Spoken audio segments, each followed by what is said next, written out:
Back in 2011, under the GAWU administration, the operations at the LBI sugar factory was closed. More than 170 were on the breadline. Recently, the Guyana Sugar Corporation invited GAWU and NAACIE to a meeting to keep them up to date with the corporation's latest plan, which is to merge the remaining of the LBI estate to the Enmore Estate. GAWU President Komal Chand told Nightly News on Friday that he is not seeing any sense in the decision, the very decision made by President GAWU a few years ago. What is to be noted that Enmore doesn't have space to absorb these workers who would be displaced. And that is going to be a most unfortunate matter, because if they are made redundant, I mean, today's money, when you still have a lot of years in your working life, would not suffice. Earlier this year, the government announced their intention to close the operations at the Wales Sugar Factory.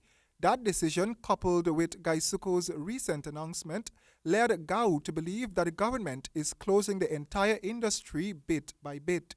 So they claim that it ought to be ongoing and it was stymied, is to hoodwink the people, because it was clear.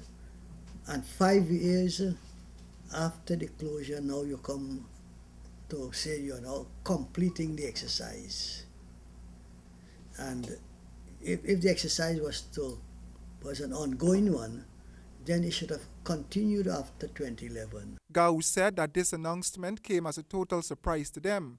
Against that backdrop, the unions wants to know exactly where the industry is heading. The closure of the operations there is to facilitate what will be a new headquarters of GUYSUCO. GUYSUCO is now housed, its headquarters is now housed at Ogle. The government of Guyana has decided to take over that location for the training college that President Granger spoke about. For the unions, if the industry could have been bailed out in the past, similar could be done now. In a statement issued to the media, both GAWU and NAACIE said that they are wary and concerned about the fate of the LBI workers and are asking GUYSUCO to revisit the decision. The statement further said that the unions are willing to stand by the workers and defend their rights that are protected by local and international labor laws. Royden James, HGP Nightly News.